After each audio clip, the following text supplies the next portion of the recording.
67 కోట్ల మంది వానరులు మహావీరులైనటువంటి వారు రామలక్ష్మణులతో కలిపి పడిపోయారు. ఒక్క వానరుడు యుద్ధభూమిలో లేచి తిరుగుతున్నవాడు లేడు. ఇంద్రజిత్ శక్తి తెలుసు కాబట్టి విభీషణుడు వెళ్ళిపోయాడు, దొరకలేదు.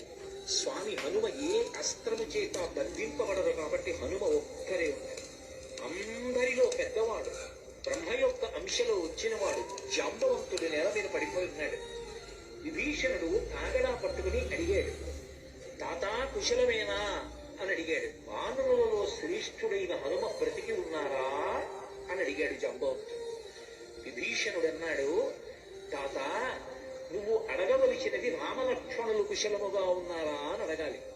హనుమ కుశలముగా ఉన్నారా అని అడిగారేం తాత అని అడిగారు. మొత్తం వానరులు రామలక్ష్మణులతో కలిసి పడిపోయినా కూడా నష్టం లేదు. హనుమ ఒక్కరు బ్రతికి ఉంటే మళ్ళీ అందరూ బ్రతుకుతారు.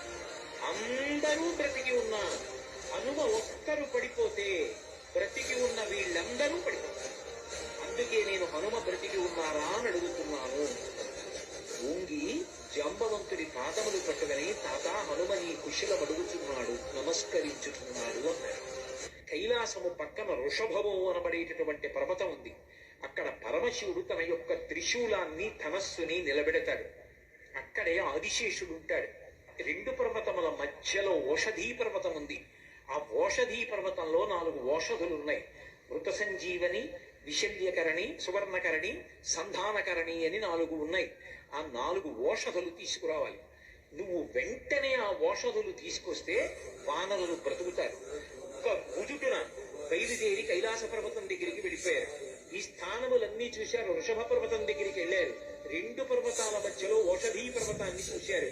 ఓషధీ పర్వతం హనుమ వస్తున్నారు, ఓషధుల్ని తీసుకెళ్లిపోతారని కనపడకుండా వాటిని దాచింది.